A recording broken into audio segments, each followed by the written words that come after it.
You are watching Portugal Farm Life, and here are some beautiful scenes right from the countryside.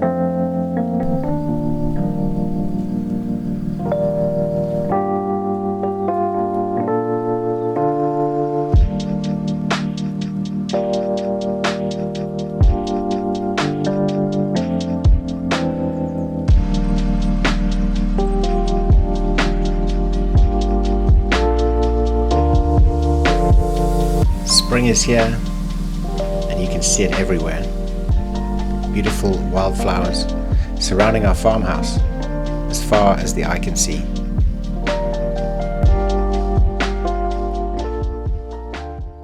Hey guys, it's Ken from OKportugal. I'm on my neighbour Joaquim's farm. He's just in the background here. He called me because he's got something to show us.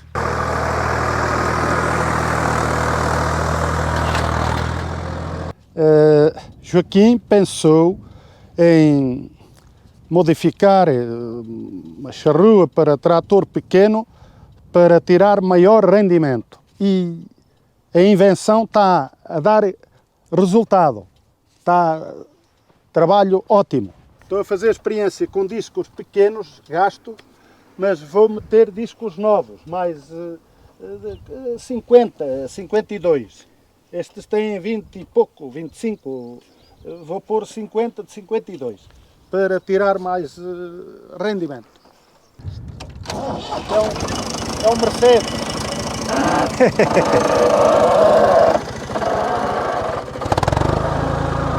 So here's his new invention. It's like a mini tiller with smaller discs, easier to pull through the ground, especially for a smaller tractor like this, which is only about 46 horsepower.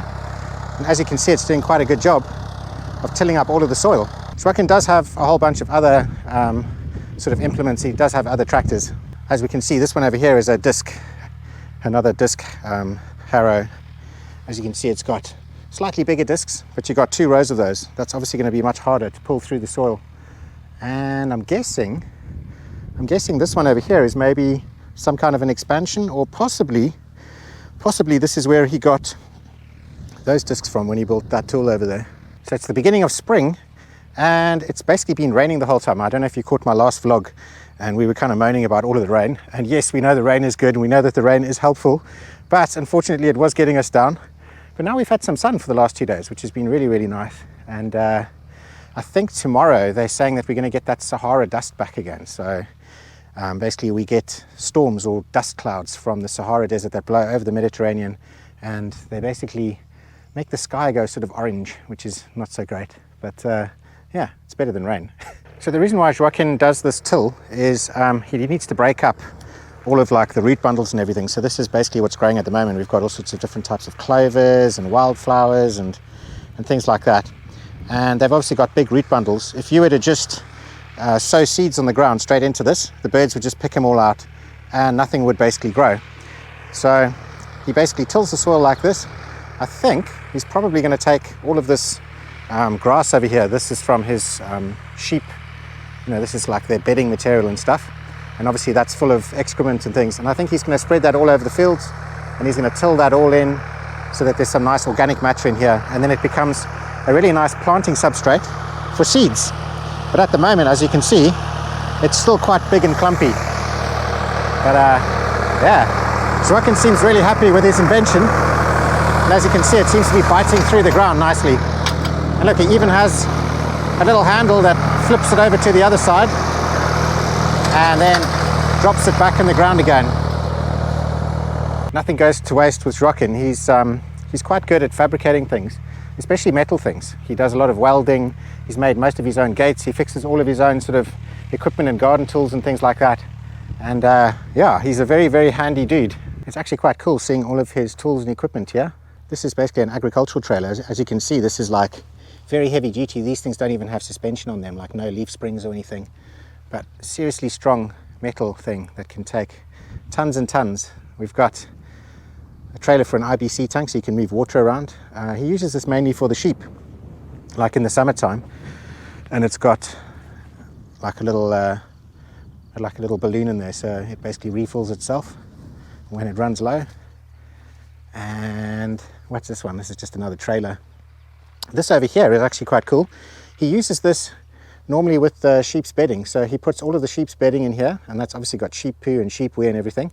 And then he tilts the tractor trailer, and then these things basically turn. They turn and they basically chew up all of the bedding, and they basically spread it. It sprays it and spreads it all out the back, all over the fields, which is quite cool. This one over here is obviously like a tiller, or like a disc harrow. This one over here is one of my favorite ones. As it skates above the ground, it basically rotates and sweeps up all of the hay, and you'll see that after he's cut all of the grasses. And this one over here is a rotavator. It's got teeth, and this thing basically just chews through like the ground. So if you've got ground like this, instead of using a disc harrow, you can basically use one of these rotavators, and you can chop it up all nice and fine. And yeah, this is one of the grass cutters. So you can see it's got the long blade on here to cut grass. And I'm just thinking, this is the one that he normally uses. Obviously they look all rusty now, but when he comes to using them, he's going to clean them all up and oil them and stuff like that. And well, every single year these things work without fail. And this one over here, another cutter. What is this? This is another type of plow. I would say this is, well, basically a plow that just goes into the ground. And I've never actually seen him use this before. He only tills. He does a light till. He doesn't really plow. And then this looks like something that you drag onto the ground to flatten it, or maybe break up the surface. I'm not sure. This is another disc harrow. I think this is the one that he normally uses. I'm not sure. And then we have another sort of harrow here. This has just got teeth. It drags through. Actually, no. This isn't a harrow. Look, this is a seed planter. So seeds go into the top of this thing. And then it goes through the ground, kind of digs grooves in the ground, and then the little seeds pop through. This wheel, and the speed that the wheel goes, determines how many seeds pop through and go into the holes that it buries. And what do we have here? We have another sort of plow over there. We have more sort of harrows over here. These have basically got teeth that just drag through the soil. I've normally seen him do this after he's done the disc harrow, and then he sort of brings these through and he makes the ground finer and finer. As you can see behind it, it's got some kind of a weighted thing that basically drags and breaks up the clumps. So this is kind of for breaking up clumps and things like that. And then he seems to have a whole bunch more of these. And then he has a really big weighted one over here that basically, if the ground is quite lumpy, you can drag this over it, and then you get the ground much smoother like this. So, you know, after you've been through with the discs and everything's quite lumpy, you can actually smooth it out. In fact, if you were to put this over here, it would actually make this a lot smoother. So that's what that is. And then this is a hay baler. I don't think this is operational because I haven't seen him use this in all the sort of 4 harvests that we've done so far. So yeah, he's got a lot of cool tools. And obviously, I've only seen a couple of them in use. Oh yeah, this one's cool as well. This is a flail mower. It's like a lawnmower, but it has a chain underneath. And this thing can smash anything up. I mean, we were using this to smash up logs and branches and things like that. You can cut grass with it. It's a pretty awesome tool. So with one of these tractors, even an old tractor like this, you can do amazing stuff.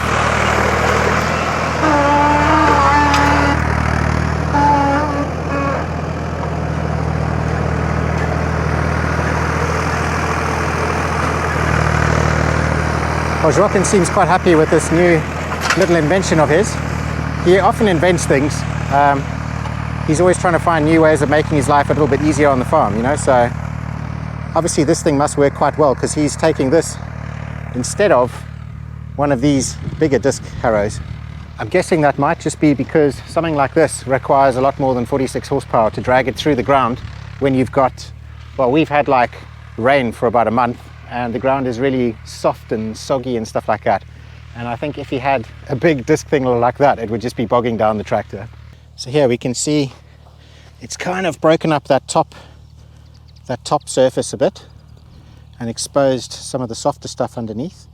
But obviously this is just like the first take. So He'll go over it with something like this with the discs, and then after that he'll go over it with that sort of tooth harrow, and then after that he might even flatten it out a bit. But I don't think he will flatten it because he probably wants it to be quite rough, so that when he sows into it, all of those seeds can basically get into the soil, and he can go over with that harrow, get them right in there, and then they can germinate. For those of you that don't know, Joaquim is a sheep dairy farmer, so he's basically growing as much grass as he can on all of these fields, and it's not just grass that he's growing. If it was that simple, then he wouldn't have to do any of this tilling, he could just leave it. But if he were to leave it, he wouldn't get very nutritious stuff to make hay bales out of. So what he's doing is he's trying to grow things like oats and rye, and he's got like different types of clovers and all sorts of different things that get packed into these hay bales. In a couple of weeks, or probably in about 6 or 8 weeks, these fields are going to be much taller. And I think, we're in the beginning of April now, just before June. I think that's when we're going to be cutting the grass, turning them into hay bales, and after that these fields are going to be completely bare. Central Portugal in the summer, you basically have, it's just dry and dusty. There's going to be no water, there's going to be no rain, and obviously the sheep are going to be walking through here and they're going to be nibbling on anything that they find. So there's going to be nothing for them to eat, and that's why it's so important that we get a lot of really high quality stuff to make hay bales out of. And that's why you see Joaquim working so hard all the time, because he's got a lot of fields all around us here, stretching all the way back to the village, that he's basically doing the exact same thing on. He's growing grasses on there, he's doing all of the tilling, he's cutting the grasses, he's basically preparing the fields, and yeah, for him it's a full-time job. Right, so Joaquim's he's finished for now. He's now got to go and look after the sheep. He's got to go and give them some food or something like that. I think he's taking them to another field. So that's it for this little section of Portugal farm life. Ciao, Joaquim. Ciao.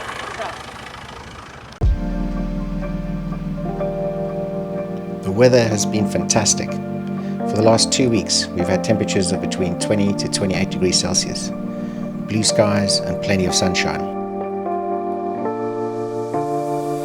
This is a busy time of year. I have to keep the lawns manicured so everything looks fantastic. And there's a lot of paths and tracks that I have to cut through the fields, through the olive grove, and also through our vineyards.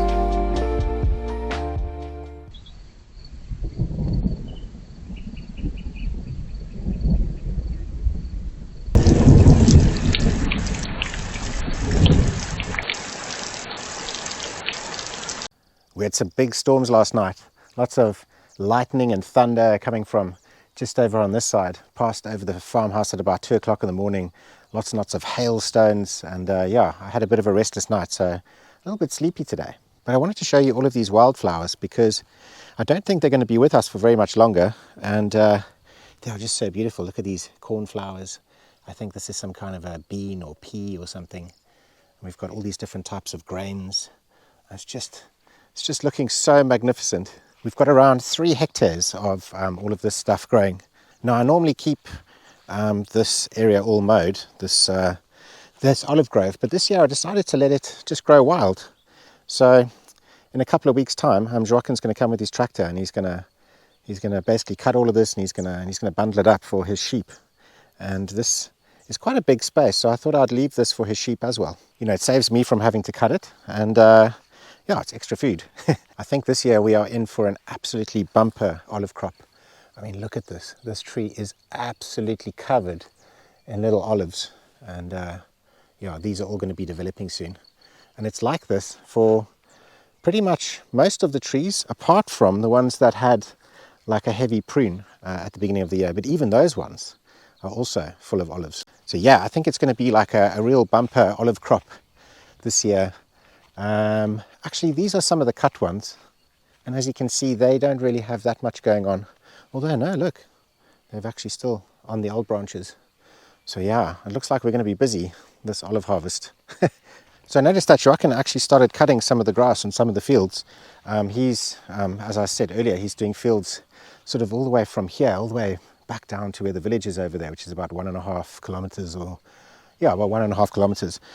So he's got tons of fields that have got all of this stuff growing on it, and he started to cut it already. Now normally in my videos, like I've looked on YouTube and I put out these grass cutting videos around the 20th of May, so it's kind of a month early that he's actually started cutting. And I'm kind of hoping that I'm going to get to keep this grass for a little bit longer. It just looks fantastic, and This farm is so dry in the summertime, and there's absolutely no grass or anything growing. And that's why I like to try and keep this as long as possible. This is definitely like my favorite time of year, and like the most beautiful time of year, where everything just looks absolutely incredible. I've got my stepdad arriving in about 2 weeks' time. Jeremy, I can't wait. Jeremy, it's going to be so cool to hang out with you here and to finally show you the family farm. So I'm just hoping that this is all still going to be here when you arrive. It's not going to be cut yet, and you're going to be able to go on walks with me around the farm and through all of this lush vegetation. I mean, just look how tall all of this is getting now. It's waist high in this section, and as I go a little bit more forward there, it actually gets up to shoulder height in parts. This is actually one of the paths that I cut. This was cut only a couple of days ago, probably at the beginning of the week, and otherwise it would just be impossible to walk through here. Yeah, this little piece over here has always been the sort of tallest piece or the best growing piece on the farm. Our very front field over here, this never used to do very well. I think in our first year it was like really bad. It was like you could actually see like stones and sand, and the soil really wasn't in great condition. And Joaquim's done such a fantastic job of bringing it to life. Just look at this. And here we go. You can see completely thick and covered in flowers, grasses, different types of grains, oats, rye. Incredible. And this is just looking back from where we've walked, and yeah, I just marvel at how amazing. Look at the color of this grass. It's almost blue-green. It's just so vibrant and healthy. I was actually worried a while ago when I was coming through here that there wasn't much variety, but now you can see all the variety coming out. So like the cornflowers and these different grains and these different little flowers here, these lovely little delicate ones. We've got some red clover, look at that. This is very good for putting nitrogen in the soil. We've got these purple ones. I'm not entirely sure what those are called. We've got some other little sort of purple orchid type looking ones there. And they're just beautiful, absolutely beautiful. There used to be a lot of chamomile in this field. I'm not seeing that much chamomile this year. But yeah, I'm just loving the diversity and the variety. And I'm not sure if the camera is picking it up with the microphone, but you can hear all of the crickets, and you can hear the bees, and you can hear like the buzzing of the insects, the tweeting of the birds. It's vibrant, it's full of life, it's gorgeous, and I love it. Yeah, this over here is pretty much the biggest job, is doing all of the mowing, keeping all of these paths. I've still got to do this with the strimmer, so like between the actual vines. The leaves are actually starting to come out in the vines. Well, I think you can see it better here. So we've got vines that run sort of horizontally along the farm and also vertically. And look at that, we've got some little grapes appearing on all of them, which is awesome. All in all, this is starting out to be a really fantastic year. Last year started out in drought. It started out with a ridiculous heat wave of 40 degrees at this time of year, which is kind of unheard of. And I think the weather now is kind of more normal. There's a saying, em avril aguas do mil, which is like in April there's 1,000 rains. And you know, it's not the wettest April, but we definitely are getting some of that rain now. We definitely got a lot of rain in March, and I think we're going to be good for water this year, which is a big relief. So yeah, this is what the farm is looking like at this time of year, and I just love it. My absolute favorite. I'm glad that I've had a chance to sort of document this, because I'm not sure exactly what's happening with the grass cutting, and at the moment Gina and I are both quite busy. We've got lots of property videos on the go, and Gina's obviously got her work on the go, and you know, Joaquim started cutting all of the fields around here, so I'm hoping that I'm not going to be out and away when he's cutting the fields, and then I'm going to be able to document it, because I love documenting that every single year. Oh, while I'm down here, look at this. This is one of the lupins, the yellow lupins. I'm not sure what these are called, but it almost looks like little orchids. These little white orchidy looking flowers. And there's a couple of them over here. And actually there's a whole bunch of them growing just over here. Oh, look at that. We've got a whole stack popping up all along here. And some other lovely little sort of delicate pink flowers. And what are these ones over here? Amazing variety. Just gorgeous. And here's some of the chamomile. Perfect. After these rains, I'm going to have lots and lots of grass growing all over the place. So I'm going to have my work cut out for me. Fortunately, I finally got myself a new lawn mower. It's not a ride-on mower. I couldn't quite afford that yet. But it's a very nice push mower. It's a Honda, and it makes short work of all of this grass cutting. This grass was cut like a couple of days ago. When you cut it fresh, it looks incredible. I've got like a little bit of a thing about freshly cut lawn, you know. And yeah, I'll probably show you the next time I do it. I think after all of these rains, the grasses are going to be shooting up, and I'm going to have my hands full. We've also got some planting to do in our veggie patch. And now that we don't have the geese anymore, we're actually going to be able to put some stuff here and it's not going to get eaten. I've also got an irrigation system that I'm going to be setting up.